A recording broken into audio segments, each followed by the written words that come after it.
To tear gas and stun grenades to keep the two groups apart. More than 150 people have been arrested in the past 24 hours.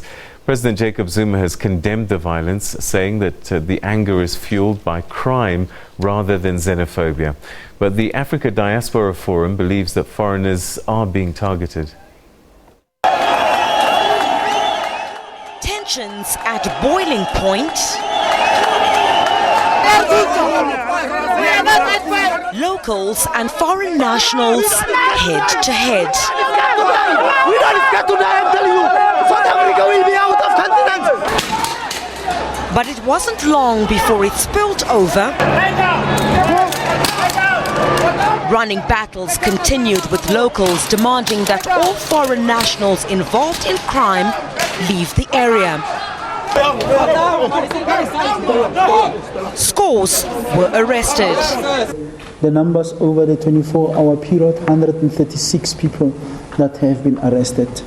We also caution those engaging in violent and unlawful acts that the law enforcement agencies of this country will not tolerate such conduct and will act within the confines of the law to bring those responsible to book. Meanwhile, President Jacob Zuma says the sentiments displayed on the streets of Pretoria are not xenophobic. To say that we do have a big problem this time around, this has been provoked by crime that is very rife in Tshwane, not just in Tshwane, actually generally. Of course, crime, if it goes on too long, it reaches a point where the citizens feel they can no longer tolerate it.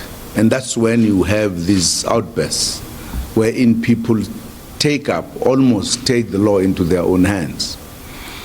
As I heard, the marching, particularly from other areas like Mamelodi, is very well organized.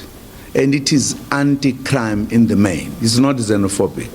And I've been told that people themselves who are leading the march are saying so. This is not an anti-foreigners march. It's anti-crime. Zuma called for calm and restraint and said all was being done to fight crimes highlighted by frustrated communities. Well, it seems the standoff between locals, foreign nationals and police is far from over. Well, locals say they will continue with their action, while foreign nationals have vowed to defend themselves. Well, Crisalda Lewis, SABC News in Pretoria. It certainly is an emotive issue with opinions and sentiment differing. An Africa Diaspora group bluntly calls it xenophobia. Some Tshwane residents also spoke out against the march. Agitated Atteridgeville residents, stranded, unable to go to work. Transportation services were suspended due to the march. Some shops closed their doors, fearing looting. This march, I don't support them. This march is not good for the people because the people, they don't go to work, you see. They started right, but now they're throwing stone. When you pass there, they're beating people up there. They're throwing stone at people, you can't pass. So I'm not with them. I don't care about that. I don't even want to know about this thing. Police say the Atteridgeville residents should not have been part of the march. Approval was only for the concerned Mamelodi residents group.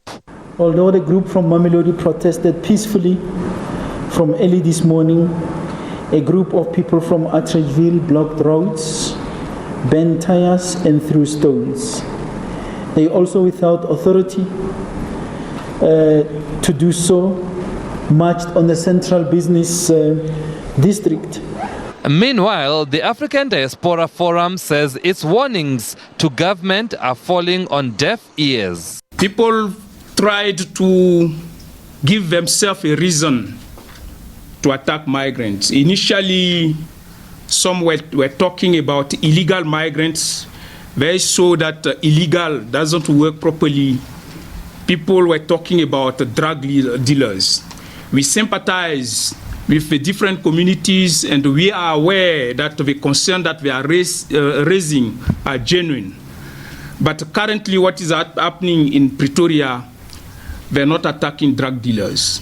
This is pure xenophobia. The Nelson Mandela Foundation says permission for the march should never have been granted.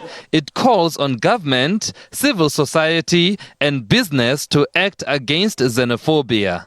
Sipho Stirman, SABC News in Pretoria. Meanwhile, the Home Affairs Minister